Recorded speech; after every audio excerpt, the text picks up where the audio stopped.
Red Bull's breach of the budget cap in 2021 was always going to have ramifications for the team, but the 10% reduction in their wind tunnel time they received could be far more serious than many people might think.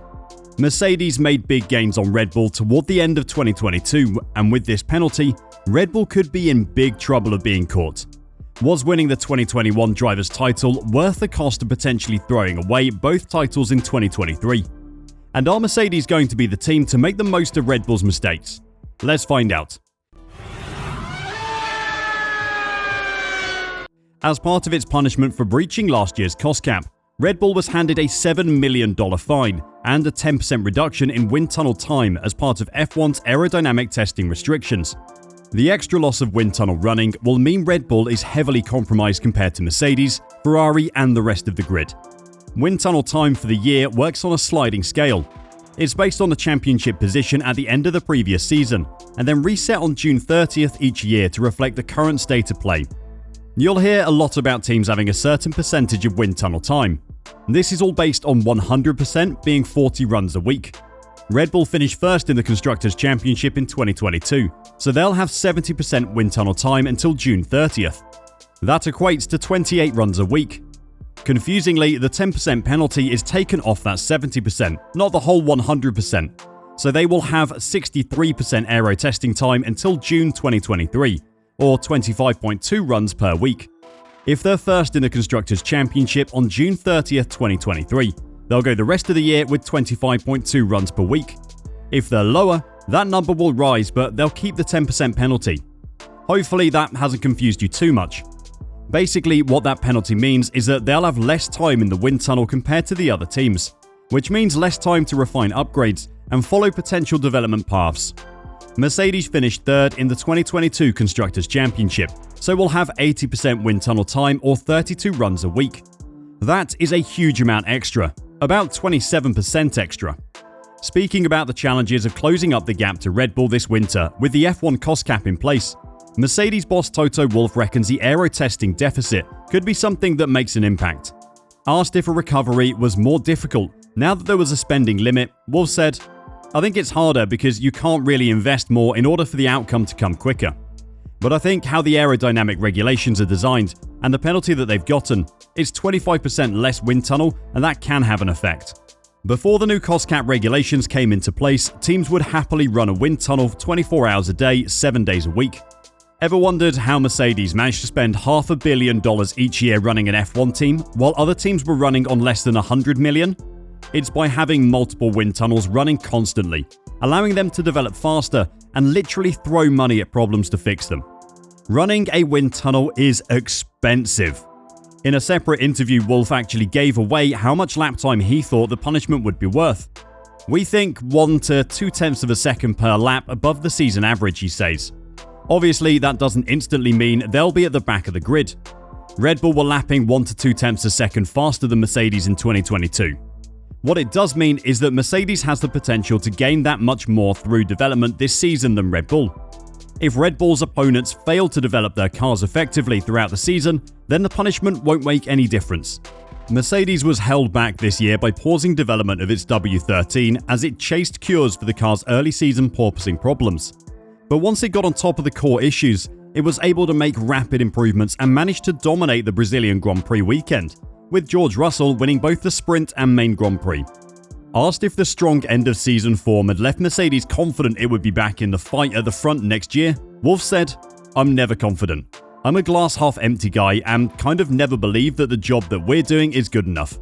I'm not sure at all whether we can bounce back to a position where we compete for championships, because you need to acknowledge that the competition is strong. But we will do everything in our power, everything, to set our objectives high and try to reach them.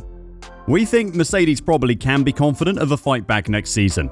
If this were the summer break in 2022, and Mercedes still had no idea what was wrong with their car and seemed to be unable to solve any of their issues, then we would say no chance. They're never catching Red Bull. But they did get on top of their problems. They did work out what was wrong, and George Russell managed to capitalize, taking the team's only win of the season at the penultimate round.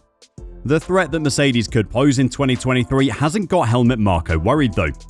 The lack of rule changes for next season plays into Red Bull's hands, as they don't need to do a huge amount of experimentation like they did in 2022.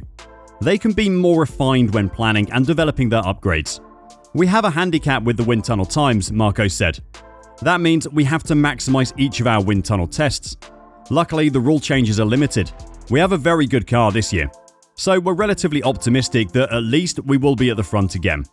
This echoes our statement earlier that unless the rest of the grid can develop efficiently, making the most of every chance they get to use a wind tunnel, then the lack of rule change means Red Bull might not be hit too badly. That hasn't stopped him from thinking about the threat of a Lewis Hamilton comeback. The 7-time world champion's winless streak will end in 2023. Helmut Marko has admitted in the first sign of the wariness about his return to form. Hamilton finished 6th in the F1 standings in 2022, a career worst, and failed to win a single Grand Prix for the first time ever, but ended the season strongly and has vowed to fight Max Verstappen next year. Asked about their competitors, Marko said, "As a whole, especially with a driver like Lewis Hamilton, he's still a top driver. Mercedes will be very strong. Although Ferrari also has a very good driver in Leclerc, he still makes mistakes. Mercedes fought their way to us over the year. Although they're not yet at the eye of the needle, they have more time in the wind tunnel to develop the car. I'm not too worried. We're on the right track for 2023, and in Max, we have the best driver in the field." Like Marko says, they still have Max Verstappen behind the wheel of their car. That's an undeniable advantage over Ferrari. It's still too early to say if he can outrace Hamilton on a leveler playing field. If Mercedes can improve their car to match what will be the RB19 next year, that battle will be thrilling to watch. Dan Fallows, former head of aerodynamics at Red Bull, believes his former team Red Bull has the strength and success to rise above their budget cap penalty and get on with the job next season. Dan moved to Aston Martin in 2022 as the Silverstone team's technical director. During the recent tour of Aston Martin's new factory, Dan was quizzed on what the wind tunnel penalty could mean for Red Bull. After all, he is in the perfect position to know. Although Fallows says the punishment is not insubstantial, he has backed his former team to rise above. He told the gathered media, "It's difficult to say because I'm not there anymore. But obviously I have no doubt that from the engineering side, they'll feel that it's a disappointment. I think personally, I would take it as any other challenge that you get given in this business. It's something you have to deal with. It's a restriction that they do have as a result of being very successful. They have fewer wind tunnel runs and CFD capability than other teams anyway. And that's just a challenge you have to deal with. I think in any situation like that, you just regroup and get on with it." Asked if the penalty would be a big restriction, the 49-year-old replied, "It's not insubstantial.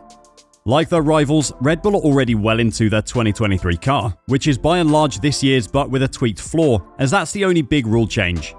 It basically means if you consider Red Bull's advantage this season, they could still be ahead next year even with fewer wind tunnel runs. But when it comes to 2024's car, that's the one that will actually be designed during the year in which the penalty runs, so that's when they may take a knock.